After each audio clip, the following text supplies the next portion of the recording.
that so just off top, that was such an ingenious idea. Let me hire the guy that you already like, so that you've already gotten through 90% of the muck when they come back to them with an album. That's Uh-huh.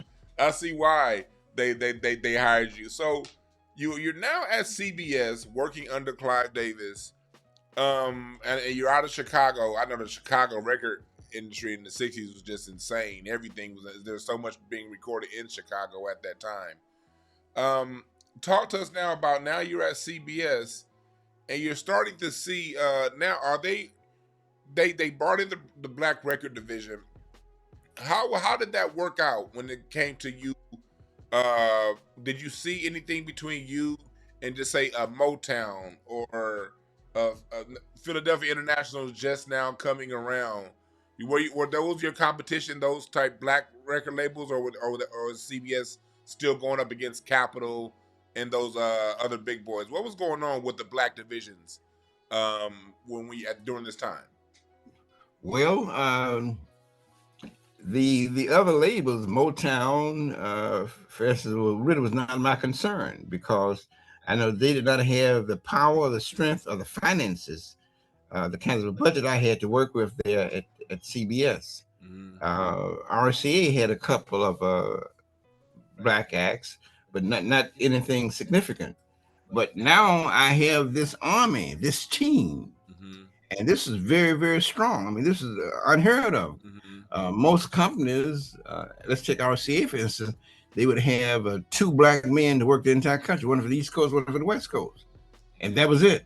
And the other labels, similar kind of a strategy, and some of them didn't have it at all. They just hired them as needed. Mm-hmm. But now here I have a full-time staff Mm-hmm. uh, committed to the company full time. So now it's just a matter of coming with the product. And that was the next thing we started working on. And that was most unusual because most companies, they would get the product out there first. And then once the demand is there, they will add the staff as needed. Mm-hmm. But with me, I had the staff in place. The army is ready to go. All we need now is the product. And that's basically the way that it was set up. Mm. So you not only got the job, you created the system that allowed it to become a machine that pushed them ahead and out there. Talk talk to me about as far as on the record end was as CBS. They have these black acts now, and now we're going through the early '70s. What I read was, when I read it, you were quoted in Nelson George's book a few times, "The Death of Rhythm and Blues." Now we're getting to the mid '70s. Talk to me about the quality of records as the '70s started to progress. Because one thing I read, I was born in '81, so all this stuff here I read.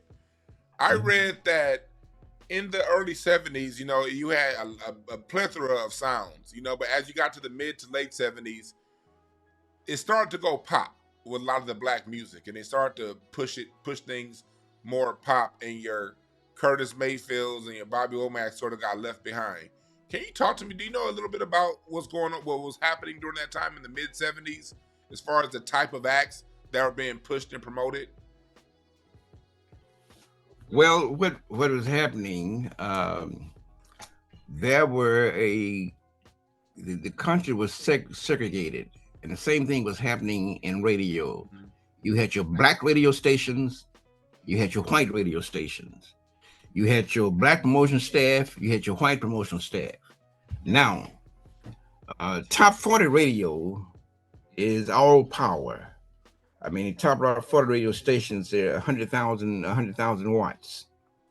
And which means now that if something is played on a top 40 station, thousands or more people will hear that record.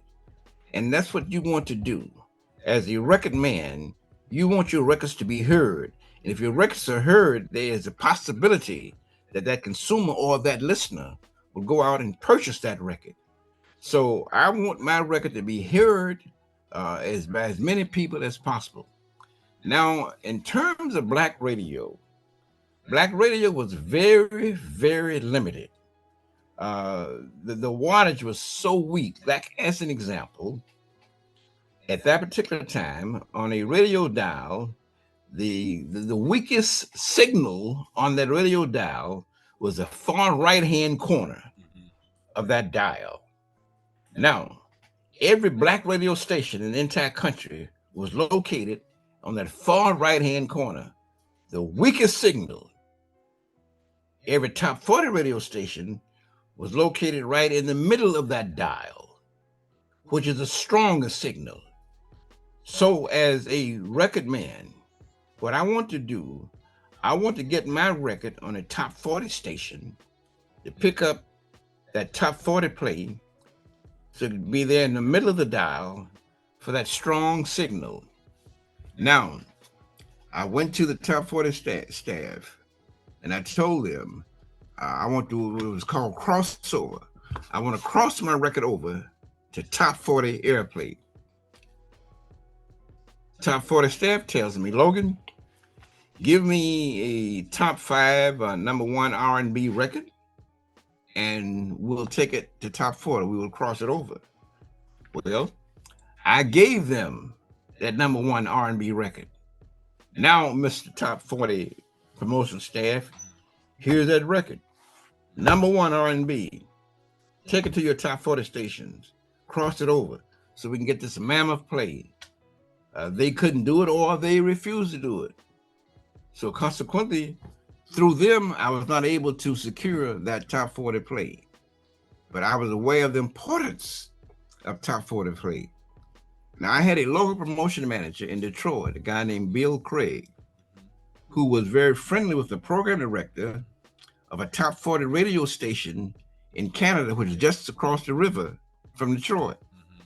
And through his friend, he got her to program one of our black records on her station, her top 40 station in Canada.